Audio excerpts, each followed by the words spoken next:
1007. Join us telephonically. 800-348-1007. 35192. Text me whatever you like. If you are a podcast listener and can't join us live, you can call the Alan Cox Show After Hours line anytime you like. That is always available to you. It is 216-986-8903.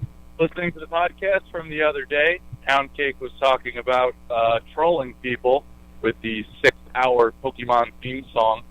There was a young man who lived on my dorm floor my freshman year who would do the same thing, but with pornogs. He would crank up his speakers incredibly loud, and he would leave for class for the day. We would hang around the room, understandably as freshman boys, thinking that he was really laying some pipe, only to see him walk back onto the floor saying, "Hey guys, what's up? Hate the show? You guys talk." Some pornogs. Pornogs. I forgot about pornog. I like pornogs. I forgot about pornogs. See, I told you. Like, it was a thing. We were No, stupid I believe kids. you. It just seems like something that's so silly. You know what, though? Because, and it's on me. I understand that. I just wasn't that way in college. Well, you didn't have computers like that. We had computers. All these people were texting me like, "Ugh." I'm like, we had Macintosh Classic computers. You didn't Those came have Right, but you weren't listening to laptops. music I on your we computer. were. If you knew people how to do it, if you knew, wasn't as prevalent. I understand that. I'm just saying that even if I had that ability, I would not have put porno music on, blasted it, shut my door, left for class for the day, and come back to the hilarity of people with their ear to the door. Well, yeah, it wasn't for you, but there are some kids out there. It didn't have to be a pornog. It could have been the Lion King theme song. Any of it. Like all of it. 6 hours. Dumb. And they have it play all day. They come back from class, and everyone's like, "Oh, my God, open your door before I kill you." So they can turn the music off because people are in there trying to study. It goes through the vents. But why weren't those people being constantly pranked? Why weren't the other people spraying shaving cream under their door? Sometimes they did. Oh, my God. Sometimes they did. Just calling that kind of attention to yourself. Oh, my gosh. I remember there was a prank war going on in my dorm. I lived in Bolger Hall on floor 13. Bolger? Yeah, I know, the Bulge. Yep. There was another one. There was another hall called Galucci, which we called the Gooch. It was always something going on in there. But yeah, I lived in Bulger, and we had an all-out prank war. Every time you were in the shower, you had to pretty much cover your butt, your face, like everything, because you know someone's going to pop over there, throw something on you, whipped cream, cocoa, whatever. I guess I remember seeing dudes doing that in the dorm. But I was like, I don't want to be... Yeah, that kind of horseplay doesn't seem like your style. It's not. It's not my style either, but you got to part of that. retaliate. Otherwise, they're just going to keep doing it to you because you're an easy target. It was hazing, and we weren't even like in a fret or anything. Yeah, so how is it hazing? Hazing is usually when you're in an organization. Because it's not... Random hate. It's not hazing. They're not doing it because they hate you. They just are having a laugh. And that was how they got their laugh. So I was like, either I do it back and I get them so good that they won't get me back, or... But it never ends. That's the problem. It's not like they go, you got me so good that I can't possibly retaliate. It just goes back and forth, and you got to expend this energy doing this dumb crap. Nah. Oh, my God. I told one of my... Would have driven me insane. I told one of my roommates, he got drunk and peed the bed, and then he didn't remember anything of what happened last night. I was like, "You don't remember?" And he was like, "What do you mean?" I'm like, "Dude." I was like, "You didn't pee the bed." I was like, "You don't remember what happened last night?" And You don't remember that girl Caitlin right next to you who pooped her pants? I convinced him that we hooked up. I was like, "You said you were into me. You said that you liked me." And I was like, we had a thing going on. And he literally freaked out to the point he was like, "Dude, get out of my room. I don't remember any of this." And I'm like, "I'm just playing." You tried to get him to think that he hooked up with you. He did. He believed it. And I was just like, "Dude, you peed the bed." So gross. I was like, "You peed the bed." Not only that, we got you out of bed and we took off your sheets and put them in the garbage bag. Like, we hooked you up. We're the best roommates ever. I would never do that. What if he had said to you, "Oh, really? It's about time. Finally." I've waited. I knew he would never say that because we were in a room with 3 other dudes and they were in on it. So. But what if he had seen you just by yourself later on and said, "Hey, don't tell anybody, but any chance we can revisit that from the other night?" I'm like, "I'll schedule my appointment." I'm like, "What do you mean? That's not out of the ordinary." I was like, "Okay, well, Wednesday's We booked." would have worked him into your book. Oh, I was hooking up with all the guys in my dorm room, secretly. You know how many death threats I got? "If you ever tell anybody, I'm like, all right. Why? How is it worth that? It's always the white men that always try and kill me. But how is it worth that? Because like to hook up with somebody and then they go, "I'll kill you if you tell me." Well, he didn't say it at first. Like we did it, and then he had come to realization point, and he almost became like. He felt his authenticality kick in. Is what happened. Yeah, and he was just like, this never happened. You were never here. If you tell anybody, I'll kill you. I'm like, man, why do they always try and kill me? Like, why is that the He's not trying to kill you? you, just telling you he will. He said, if you talk, he'll kill you. It's not attempted murder. He's putting it on you. But that's immediately what they go to. Call his bluff. Not say his name. Your continued existence is contingent on your silence. Why do they all? But I just don't understand why they have to go there. They're like, hey, dude, I appreciate it if you just keep it between us. They always have to threaten me. Just be nice to me. I'll be happy to keep your secret. You don't have to threaten me. Because they must have read something on your face. If you were banging everybody in the dorm, they knew what they were getting themselves into. They're like, look, but they didn't. None of them knew about each other. Clearly, you message to Dabblers: be nice. You don't have to threaten. You don't have to threaten. You really don't. I never told anybody. I am not that type of person because I don't want to ruin it for future hookups. But you do understand how it would make somebody nervous because we live in a world where everybody's blowing up. Everybody who gets just the slightest bit perturbed decides to go scorched earth on someone else. But I didn't because I wanted to do it again. Right, but they don't know that. They don't know that you're as discreet as you describe yourself. A gay little horny bastard in college, yes. You know he's going to keep his mouth shut because he wants to operate. I was a smooth operator. People were talking to each other, and they were talking about how much of a fag I was, and they had no idea that the other guy hooked up with me, and the other guy hooked up with me too. So they were talking to two people that had hooked up with me. Do you think maybe they ended up hooking up with each other? No, because they were, I mean, it's possible, but who cares? All right, I got both of them. What do I care for? But it was just stupid. That's immediately what they go to. I guess I didn't know so many dabblers in college. And they're all married now. Like, they probably gave it the good old college try. Yeah, but you're probably very ignorant to it because they're keeping it very secretive. So if they're dabbling, they're doing it the way Poundcake's talking about, where they're trying to keep it really, really on the down low. They do it once, they see if they're into it. They go, it just makes me sad. Yeah. It really makes me sad because I'm like, all of you, like I know personally people that have tried it and liked it, and they rather be torched. They rather eat 5 Carolina Reapers than admit that they have done something with the dude. And I'm like, dude, you liked it, you enjoyed it, right? But that doesn't. But it makes me angry. But you understand why they think that would color their entire existence, and they don't want that. But if it's something you enjoy, well, people enjoy a lot of things. They don't want to be known for that. Caitlin Bennett, right? But she pooped her pants one time, and pooping for Caitlin is the hashtag now. I don't think they're painting her with that brown brush. I don't think she enjoyed that, but I'm not so mad at them. She just passed out. We don't know if she enjoyed it. But I'm not so mad at them. I'm just mad at society that they have to feel like There's can't. That stigma against it. Yes, because I was like, there's the double standard where girls like, oh yeah, I've tried some stuff with some girls, no big deal. But a guy's like, yeah, Yeah, because that's sexy. I let a fella pop one off. Well, when you put it that way. Top me off, be a friend. But I let a fella pop me off. Yeah, I mean, it just makes me sad because I like they would talk to each other, and neither one of them knew that they both messed around with dudes, and they were talking about how we're bringing this chick home, or we're gonna go to this party tonight and get hella laid, bro. I'm like, oh. Yeah, because that's the gayest thing I've heard. I was just thinking in my head, I was hella late, bro. I was like, this guy's gay for sure. In my head, I was thinking, I'm just like, ugh, fags. Like that's what I was thinking. I'm like, man, my nerves. But this is the age-old argument. Does doing a gay thing make you gay? No. Well, there you go. So it doesn't. Well, so what's your problem? They did something, had a fine time, but it's not going to be their regular thing. 99% of them loves chicks. Okay. So why are you sad for them? But like, I think you'd be sadder if they just never. But if a girl says, like, if a straight girl says, "Oh, I messed around with a girl in college," it's no big deal. She's still married to a man. She's straight. Because that's more of a thing with women in college. But that's what I'm saying. If a guy said, "Oh yeah, I experimented in college. It wasn't my thing," and he's married to a woman, like everyone would be like, "Dude, you're gay." Like he's not gay. If I had sex with a woman, I feel like that wouldn't be bisexual. I feel like that wouldn't be so much the case anymore. I think there's a difference between people not wanting people to know that about them and worrying that they'd be painted with that complete brush. Maybe. Like if a dude in 2020 was like, yeah, I did a thing in college, but big deal. I don't think anybody would like point at him and scream. And there's plenty of people that would. Well, they would, but nobody takes those people seriously. Lots of people do. Well, they shouldn't. They shouldn't, but there's a lot of people that were.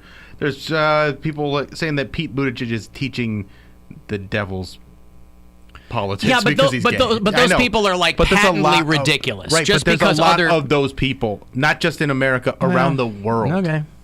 That's why there's no out athletes. Right, but I'm just saying a guy who fooled around with Poundcake in college and now is married, he's not worried about getting thrown off a building by ISIS. You know what I'm saying? No, but still being looked at as someone that's dabbled is pretty bad to him. Is sus. Yeah. It was really funny, though, because I did go back and visit. I was visiting a friend, and so I went back to, like, my old college bars, and lo and behold, he was there. I'm like, like, it was almost like staring into, like, the past. And I wonder if he was going to, like, acknowledge what happened, because he was like, dude, I'm so proud of you. Like, good job on the show. Like, I listen all the time. And I just couldn't help but think, I'm like, dude. There was no way he was going to acknowledge you. He said he acknowledged me at the fact that I was Poundcake, but he didn't acknowledge the fact that we hooked up. Well, right. He's going to go, sup. I was just thinking, like, I was like, okay, we had the head. Wait. So in your fantasy of him acknowledging you, he goes, "Hey, I love you on the show. I'm so glad I hooked up with you." Yes, I was hoping he was gonna be like a groupie or something. He's like, dude, so glad we hooked up. Look how progressive you are. Like you I was really insecure with myself, and you really allowed me to come out of my shell and be the butterfly that I am. I'm like, ah. Yeah, but he's not. He's a married dude. And then we went to I went to the bathroom. He popped into the urinal next to me, and I'm like, is he gonna say something or should I? I'd be like, hey, I remember seeing that, and but I didn't. Yeah, but I didn't say it. Are you sure that he remembers it? He remembers. All right. He remembers. Yeah, because he made the threat days later. He remembers. He made the threat immediately after. Oh, did he? Okay. He said, if you tell anybody ever about this, he was like, I will kill you. I'm like, they always try and kill me. That's what gays do. Munch butts and celebrate Halloween. Mm-hmm. Girls wouldn't threaten me. They'd just be like, "Are you gonna talk about this on the radio?" I'm like, "Probably, probably, sometimes." Leave me a voicemail so I got proof. Yeah, but again, you're not dropping names or anything. No, nobody knows who you're talking about. Right. I love these people. Like, hey, you got to talk about this? No, nobody knows who you are. Plus, why there's are they like talking about this? 100 million Kaylas right now. There you go. They always check to see. I always get those anonymous DMs. People I haven't talked to in like 4 years since I graduated. They hit me up like, hey, you still in Akron? I'm like, no, man, I've moved on. You should move on too. He's like, well, I was just thinking because my girl was out of town and my. But you haven't moved on. You just said you ran into a guy in a bar. We're hoping he was going to come to you like Donna Summer in the disco. But I moved out of Akron. Like I've moved on in life, and he's still around the same college bars, trying to still get half an hour drive. That's not really moving on. I'm just saying he's still trying to get the same street meat he was getting in college, like when his girl's not around. Yeah, because he knows you can keep a secret. Well, he needs to come up here. I'm not about to waste gas and do the service. You know? So he wasn't willing to come up to Cleveland? He was like, I'm in Akron. He was like, I'm chill. Like, I'm here for the weekend or whatever. My girl's gone for the weekend. I got a sitter for my child. He was like, I got some beers. Like, what you want to do? I said, well, I'm not in Akron. I got beers and a sitter for my child. Let's. Yeah, it's gross. So sad. It's not even gross. It's sad. That's what I'm saying. It makes me sad. It's gross in like the sneaking around part of it. Like that's. I don't think it's like gay men having sex is gross. I think it's gross to have that secretive life. Back then, it didn't scare me. It was exciting. Now it scares me because I'm like, I know if he ever gets caught, he's gonna come after me, or like he's gonna deny it. It's all gonna be my fault. Like if a girl comes home and I'm just happy to be in their house half naked, they're gonna think I'm some type of like rapist or something, or like I'm trying to break in or use their toilet. I don't know. He would blame it somehow on me. Honey, the levels of this. Yeah, honey, this guy broke in naked to use our toilet. I don't know what's happening here. Yeah, I know. Get out of here, you toilet thief. Because he could never say, oh, honey, I was having an affair, and I was having an affair with Poundcake from the radio. It would be, what is Poundcake from the radio doing in my house and naked? And is that what he entering and defecating?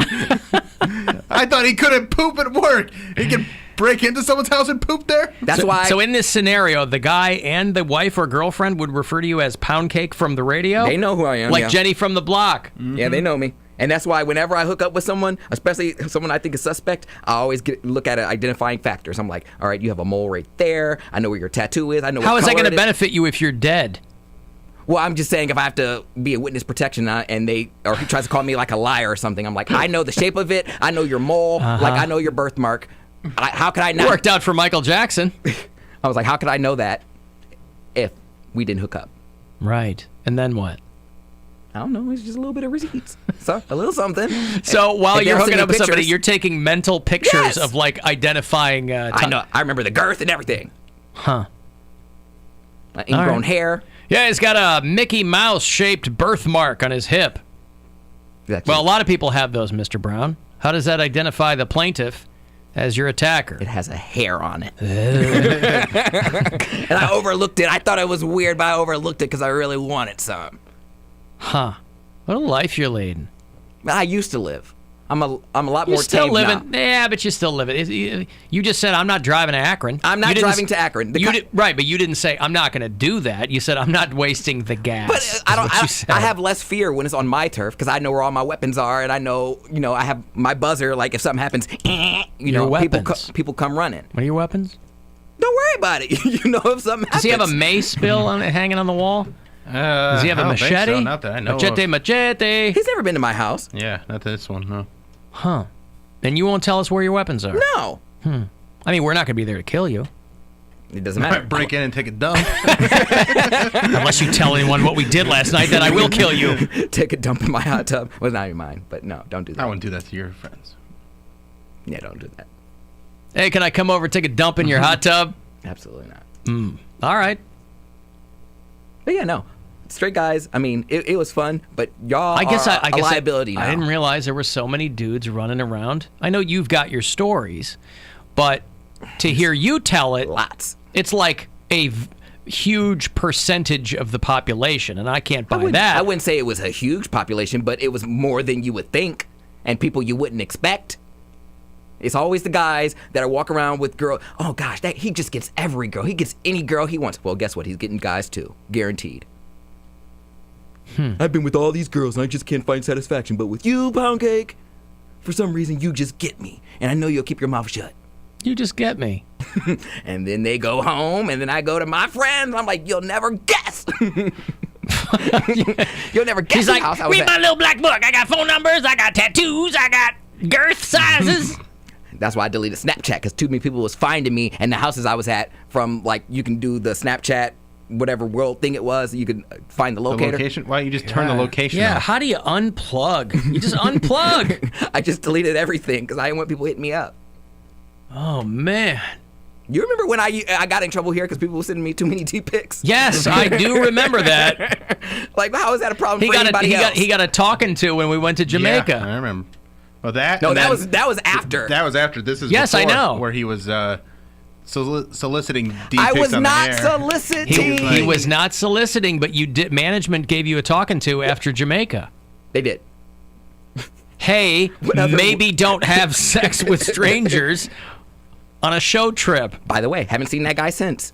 He didn't threaten to kill me. Well, yeah, he's probably in a duffel bag in someone's basement right now. He seemed to be living a very happy life Oh. of his ex of 12 years. All right. Well, there you go. You get him all right. Right in the Cheerio. You really get me, Poundcake. Oh, he did get me. Oh, my goodness. Sitting 10 umbrellas down. What a creep. I mean, listen, whatever you like to make you happy, all good. I just love boobs, man. I love boobs. Love them.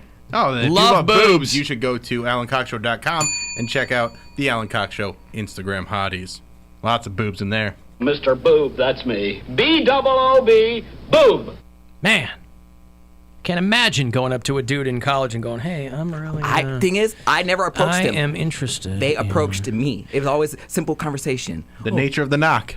The nature of the knock. One of the first radio gigs I worked, our IT guy was gay, and he was very nice. I think he's lived in Texas now for a long, long time, but he was very nice, and we were friends, and like that. But he was always kind of creeping on me a little bit. Or he was. No. He was very overt about it. He was always trying to kind of feel me out, and I was like, bro, I'm just not. I'm like, you're cool, and like we have fun and all that. Hanging out sometimes in a group or whatever. We didn't ever hang out like just one-on-one, but I'm like, he was a cool guy, but I'm just like, if I ever had any inclination of that, I could get hotter dudes than you, bro. well, no, it wasn't even that. I was just like, he was an okay-looking dude, but I was like, if I ever had any inclination like that, just based on proximity, I'm like, yeah, we might give it a go, but I have zero interest in that. Aw, boo. Zero. Damn it. But boy, he was always driving hard to the hoop with me. Well, I'm happy for you. Nothing happened. I know. And now, I'm sure he's very, very happy doing whatever he's doing. Unless he's not. Who knows? Unless someone threatened to kill him. He couldn't keep his mouth shut. Never tell anyone. This was before the Me Too era. Yeah, right. There's a reason he struck out with me. Okay. Hey, Foo Fighters. Let's talk about that. May 18th, they are coming back to Cleveland. They're celebrating 25 years. They're calling it the Van Tour. They were doing 10 dates across the United States. They are retracing their steps. First tour in 1995. One of those stops is Cleveland, so they're going to play the Romo Fijo on Monday, May the 18th. They are on sale tomorrow morning. I'll have the last pair of tickets for you to win before they go on sale after this break, and I'll have another pair for you tomorrow. So that's coming up. 35192. Want to text me for anything else, or you can go see those aforementioned boobs at AlanCoxShow.com. It's the Alan Cox Show on 100.7 WMMS.